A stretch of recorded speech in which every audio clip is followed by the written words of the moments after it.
नाज़रीन, शाम में इस वक्त जो लड़ाई जारी है वो लड़ाई है क्या, और वो अभी तक जारी है, वो रुक क्यों नहीं रही, और इस लड़ाई का मंतकी अंजाम क्या हो सकता है, इज़राइल क्या करना चाहता है, और जो तुर्की है क्या वो शाम की हुकूमत को बचा पाएगा, शाम में जो मौजूदा हुकूमत है ये चल पाएगी या नहीं चल पाएगी। ये हैं सवालात, इसके साथ मैं हूँ मियां ताहिर।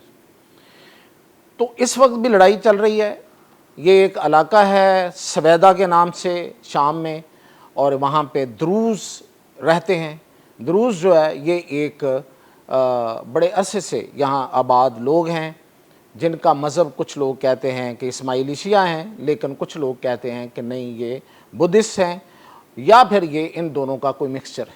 और ये इज़राइलियों के साथ, यहूदियों के साथ इनके बड़े तारीख़ी और देरीना ताल्लुकात हैं। ये एक दूसरे में रचे बसे हुए हैं। इतलात तो ये हैं कि गज़ा में लड़ने वाले बहुत से फ़ौजी जो थे वो द्रूज़ थे, और इवन जो पहला हमला करने वाला वहाँ पे कमांडर था वो द्रूज़ था। और ये द्रूज़ जो हैं ये इज़राइल के साथ आप समझें कि यकजान दो कालब हैं। अब इन्होंने वहाँ पे लड़ाई शुरू की। इन्होंने द्रूज़ों ने लड़ाई कहाँ से शुरू हुई देखना ये है। द्रूज़ और इनमें इनका एक और मलेशिया है, हिकमत अल हिजरी का इसे कहते हैं, वो उसका मलेशिया है। वो एक मुसल्ला लोग हैं। वो दरअसल मनशियात का कारोबार करते हैं और इंसानी स्मगलिंग का कारोबार करते हैं, और ये पूरे मिडल ईस्ट में उनका ये कारोबार फैला हुआ है। तो इस लिहाज से वो अपने आप को ताकतवर समझते हैं, वो अपने आप को गुंडे समझते हैं। तो ये द्रूज़ जो हैं ये भी, इनको भी सबको फ़ौजी तरबियत हासिल है। तो ये लोग इधर रह रहे थे, तो शाम की हुकूमत को कोई इनके साथ मसला नहीं हुआ। लेकिन जो द्रूज़ जो इज़राइल के अंदर रहते हैं, असल में द्रूज़ जो हैं वो 3 मुल्कों में हैं। एक यहाँ रहते हैं इज़राइल के अंदर, शाम में और इराक़ में। जो इज़राइल के अंदर रह रहे थे उन्होंने सरहद पार करके शाम में आना शुरू कर दिया। असल में ये वही मंसूबा है जिस तरीके से आपने देखा होगा कि ये यहूदी किस तरह से काबज़ होते हैं आहिस्ता आहिस्ता। ये यहूदी क्या करते हैं कि ये अपने आबादकार यानी कि बाहर से लाए हुए यहूदियों को किसी ऐसी जगह पे भेज देते हैं जो उनके नज़दीक उनकी नहीं होती, लेकिन उसको वो कब्ज़ा करना चाहते हैं। जैसे पिछले दिनों इन्होंने मगरबी किनारे में, जो कि बेसिकली फ़लस्तीनियों का इलाका है, वहाँ पे अपने बहुत से आबादकारों को भेजना शुरू किया। उन्होंने जाके मुख्तलिफ खाली मकानों पे और उन मकानात पे जो ज़ेर तामीर थे उन पे कब्ज़े करना शुरू कर दिए, और फिर ये जो इज़राइली फ़ौज है वो उनकी मदद को आ जाती है। यही तरीक़ाकार अपनाया गया। द्रूज़ी जो हैं वो इज़राइल से उनको भेजा गया ताकि वो ज़्यादा से ज़्यादा इलाके पे कब्ज़ा करें, और ये जो हिकमत अल हिजरी की जो मलेशिया है उन्होंने वहाँ पे जाके इलाकों में फैलना शुरू कर दिया। तो उस पर फिर शाम की हुकूमत हरकत में आई और उनकी फ़ौज आई, और उन्होंने आके उनको बेसिकली कर्टेल किया। यानी उन्होंने कहा कि भाई आप अपने इलाकों में रहें, इससे आप ज़्यादा आगे नहीं फैल सकते। और वो जो लोग उधर से आ रहे थे उनको रोका। इस पर क्लैश शुरू हुआ।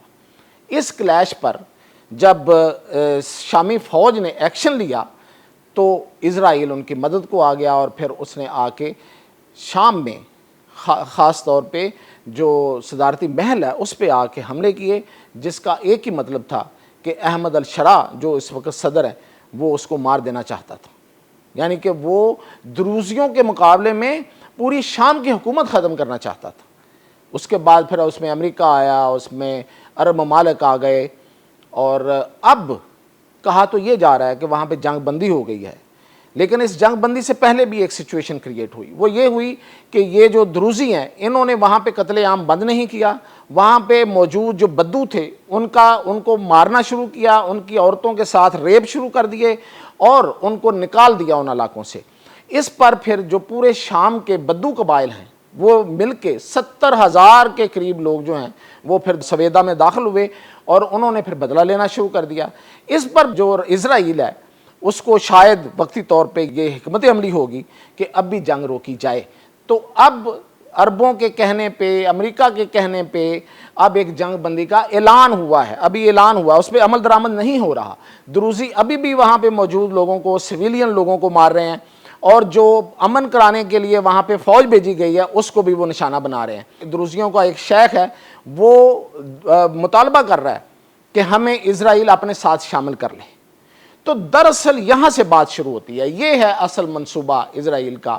اسرائیل دروزیوں کا بہانہ بنا کر اور ان کو استعمال کر کے شام کے ان علاقوں پر قبضہ کرنا چاہتا ہے. اور یہ آپ کو پتہ ہے کہ یہ قبضہ کیا ہے. یہ گریٹر اسرائیل کا منصوبہ ہے اور یہ وہ اس شام کے 3 حصے کرنا چاہتا ہے اور ان 3 حصوں پہ دراصل وہ خود ہی قابض ہونا چاہتا ہے مختلف بہانوں اور ہیلوں بہانوں سے. اور ایک جو چوتھا حصہ ہے اس پہ وہ چاہتا ہے کہ شام کی جو موجودہ حکومت ہے وہ رہے. تو یہ اب وہ جو حلب کا علاقہ ہے, اب یہ کہاں تک اپنی یہ بات جو ہے وہ آگے لے کے جائے گا, کب اس منصوبے کو آگے بڑھائے گا, یہ تو خیر ابھی کہا نہیں جا سکتا. امریکہ کے آنے کا, سعودی عرب کے آنے کا, ترکی کے آنے کا فی الحال کوئی فائدہ نظر نہیں آ رہا. ایک نام کی ایک جنگ بندی ہو رہی ہے. ابھی بھی 3 شخصیات آپس میں ملی ہیں جو وہاں پہ امریکہ کا سفیر ٹام براک, اردن کے ڈپٹی وزیر اعظم, اور ادھر سے شام کے وزیر خارجہ جو ہیں انہوں نے مل کے آپس میں ایک ایگریمنٹ کرنے کی کوشش تو کر رہے ہیں, لیکن یہ ایگریمنٹ آگے چلتا ہوا نظر نہیں آتا کیونکہ اسرائیل نے اپنے عزائم پورے کرنے ہیں اور اس کو یہ کتنی دیر لگتی ہے, کتنی دیر میں وہ آگے جاتے ہیں. لیکن اس کے مقابلے میں جو سب سے بڑی رکاوٹ ہو سکتی ہے وہ ترکی ہے. اب دیکھنا یہ ہے کہ کیا ترکی اس جنگ میں شامل ہوگا. یہ تو جنگ ہوگی جب اسرائیل وہاں پہ قبضہ کرے گا, جو کہ وہ کرے گا, تو کیا ترکی اس کے ساتھ جنگ کرے گا. یہ ایک بڑا سوال ہے. یہ وقت بتائے گا کہ ترکی کی کیا حکمت عملی ہوتی ہے. ترکی اب تک تو بچ بچا کے چل رہا ہے اور اپنی معیشت کو اور اپنی ملٹری کی قوت کو بھی وہ آگے بڑھا رہا ہے, لیکن یہ ایک بہت بڑا کنفلکٹ ہوگا اگر اس میں ترکی آتا ہے. تو ترکی اگر اس میں آیا تو پھر بڑے مسائل بڑھ جائیں گے, اس میں شاید پھر پاکستان کو بھی آنا پڑے. لیکن صورتحال وقت آنے پہ اس کا پتہ چلے گا. مزید جو حالات ہوں گے اس پر اپڈیٹ کروں.